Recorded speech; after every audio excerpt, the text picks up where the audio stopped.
My name is Whitney Fox, and I have myalgic encephalomyelitis, more easily known as ME. Dr. Koroshetz, this is my response to your letter to ME Action regarding the NIH's failure to provide real, meaningful funding and action for ME. The NIH is failing people with ME, and your response to ME Action's demands is not enough.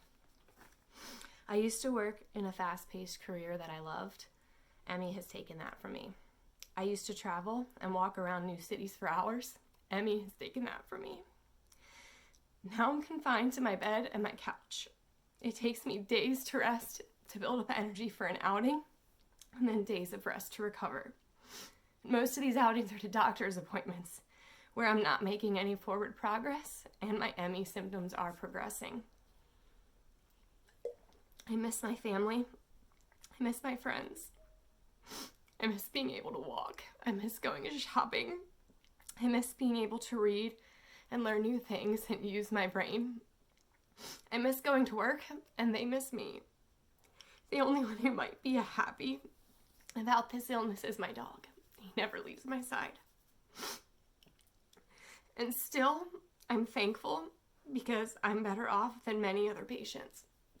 There are millions of us suffering needlessly, and the NIH isn't doing enough. I live in constant fear that one small thing that I do will trigger an increase in the severity of my symptoms. And because you aren't doing enough for us, I think that that's much more likely than a reduction in my symptoms. In your letter, you say, "We will prioritize and coordinate the implementation of the strategies that were outlined in the report as quickly as possible." How are you going to do that without sufficient funding?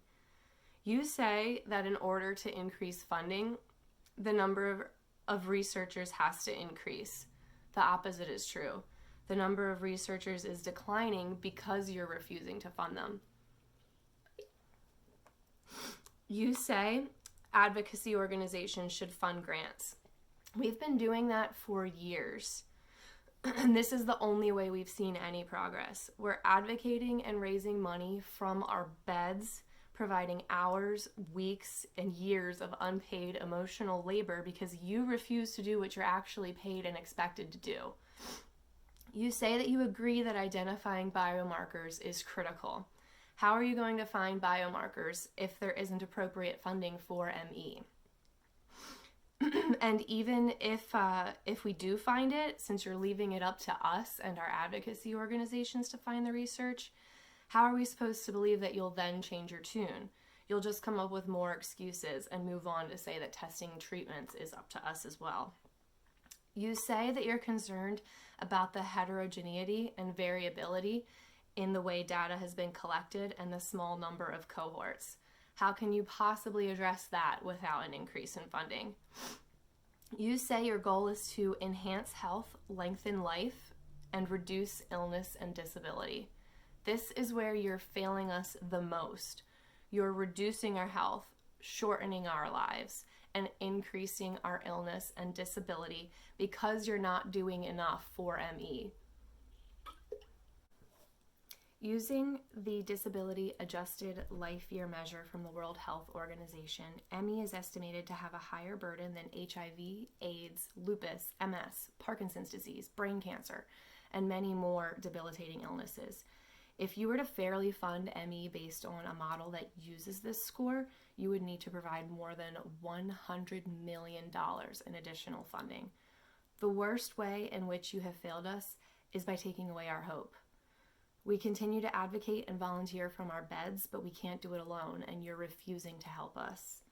A 2016 study estimated that suicide rates among ME patients are 17 to 18 times the national average. For reference, depression is 6 times.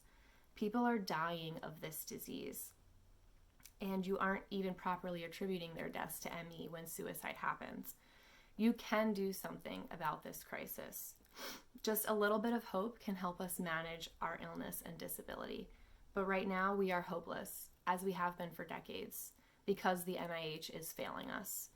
More and more people are falling ill with ME, and we're becoming sicker and more disabled by this illness. So please, I beg you, do something.